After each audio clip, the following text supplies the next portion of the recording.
Assalamualaikum warahmatullahi wabarakatuh.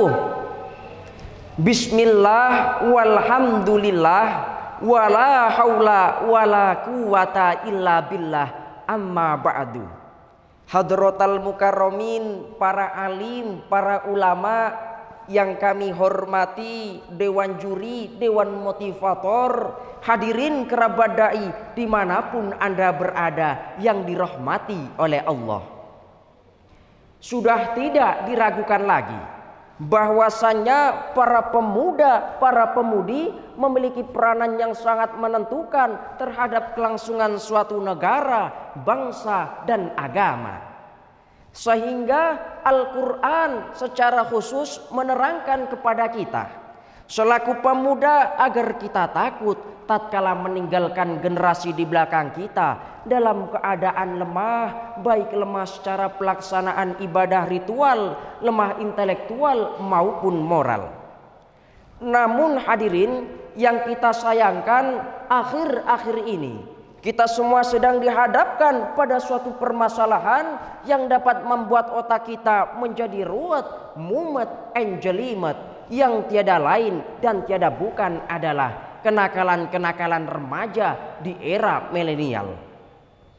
Coba saja hadirin kita lihat dan kita renungkan bahwasanya para pemuda di luar sana akhir-akhir ini mereka bukan hanya melakukan kenakalan, akan tetapi mereka sedang terjerumus ke dalam tindakan kejahatan.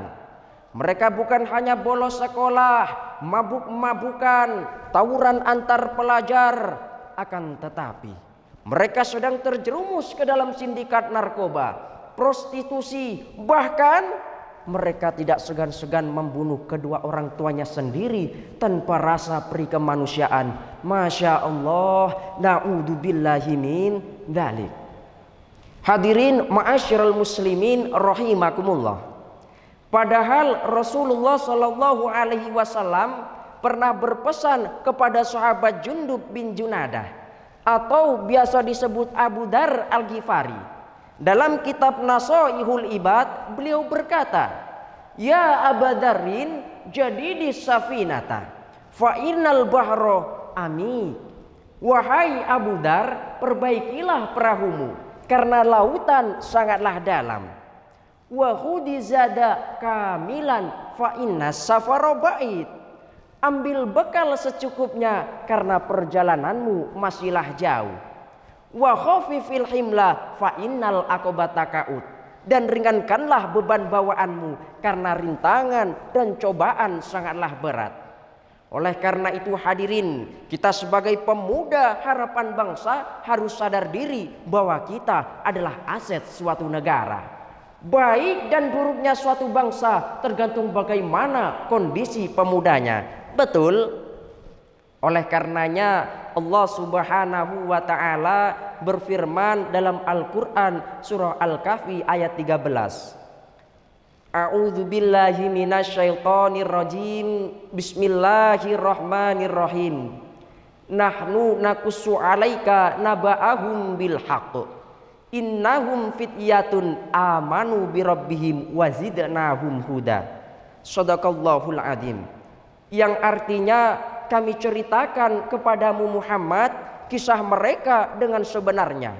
Sesungguhnya mereka adalah pemuda-pemuda yang beriman kepada Tuhan mereka, dan kami tambahkan petunjuk kepada mereka. Hadirin kerabat dai dimanapun Anda berada yang dirahmati oleh Allah. Oleh karena itu hadirin, pemuda zaman sekarang dituntut tidak hanya pinter ngaji.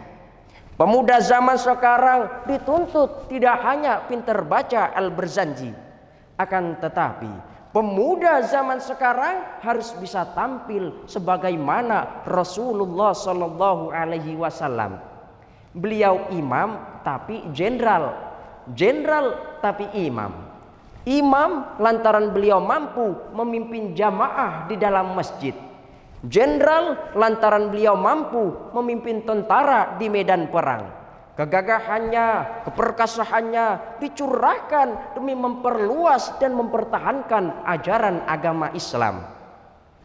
Pemuda zaman sekarang harus bisa tampil sebagaimana akhlak Nabi Muhammad sallallahu alaihi wasallam. Sebab apa? Beliau adalah insanul kamil, insan paling sempurna, khalqan wa khuluqan. Dohir dan batinnya sesuai dengan apa yang beliau sampaikan. Innama bu'itsu liutammima makarimal akhlak. Sesungguhnya aku Nabi Muhammad diutus oleh Allah Subhanahu wa taala di dunia ini hanya untuk menyempurnakan akhlak manusia. Hadirin kerabat dai dimanapun Anda berada yang dirahmati oleh Allah. Dengan demikian dapat kita tarik suatu kesimpulan bahwasanya alangkah indahnya bila pemuda zaman sekarang bisa tampil sebagaimana Rasulullah sallallahu alaihi wasallam. Sehingga apa? Bisa membedakan mana yang hak, mana yang batil, mana yang halal, mana yang haram, mana tuntunan, mana tontonan. Maka insya Allah para pemuda, para remaja kita tidak akan terjerumus ke dalam jurang yang nista dan hina. Walaupun minuman keras melimpah ruah, walaupun pil setan mudah didapatkan, walau ada wanita cantik laksana bidadari turun dari kayangan untuk menggoda, namun ia sanggup berkata, saya takut kepada Allah Subhanahu wa ta'ala. Saya kira cukup sekian dan demikian, kurang lebihnya mohon dimaafkan. Undur makola wala tandur mankola. Wabillahi taufik wal hidayah. Wassalamu alaikum warahmatullahi wabarakatuh.